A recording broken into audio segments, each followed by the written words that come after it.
नमस्कार, आप देख रहे हैं फिल्मी बीट। विवान को पता चल गई अपनी माँ की असलियत।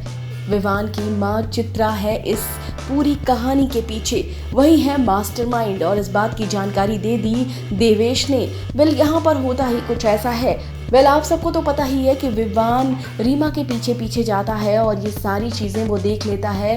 रीमा को भागते हुए भी उसने देखा था और फिर यहाँ पर जो कुछ भी हुआ वो सारी बातें विवान अच्छी तरीके से जानता है। यहाँ पर जो विवान है वो देवेश के पीछे पीछे जाता है और देवेश रीमा के साथ बदतमीजी करने जा रहा होता है कि इसी बीच आ जाता है विवान, और जो विवान है वो देवेश को बहुत मारता है, बहुत पीटता है और ये बोलता है कि तेरी हिम्मत कैसी हुई रीमा को इस तरह से छूने की और इस तरीके से बदतमीजी करने की, मैं तुझे नहीं छोड़ूंगा।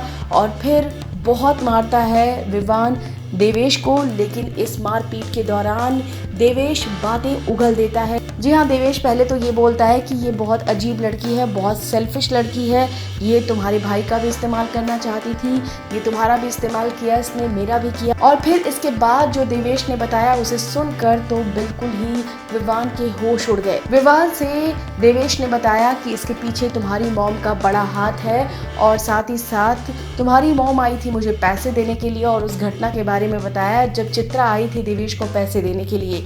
और ये सब सुनकर उसके होश फाख्ता हो जाते हैं और बहुत परेशान हो जाता है विवान। हालांकि वो इस बात पर यकीन नहीं करता और उसे फिर से मारता है और फिर बोलता है कि तुम्हारी हिम्मत कैसे हुई ये बात बोलने की, तुम मेरी माँ पर ऐसे इल्ज़ाम कैसे लगा सकते हो। और उसके बाद जो होता है उसे देखकर तो बिल्कुल ही विवान टूट जाता है, उसकी आंखें फटी की फटी रह जाती है, क्योंकि उसी दौरान इत्तेफाक से चित्रा का फ़ोन आ जाता है देवेश के मोबाइल पर और फिर वो उसे दिखाता है। इसके बाद तो बस अब जो विवान है वो पूरी तरीके से परेशान हो जाता है। तो यानी कि विवान को पूरी घटनाक्रम के बारे में पता है। विवान अच्छी तरह से जानता है कि ये सब कुछ जो हुआ है वो उसकी माँ की वजह से हुआ है। फिलहाल वो अपनी माँ से इस बारे में बात ज़रूर करेगा। इस वीडियो में बस इतना ही।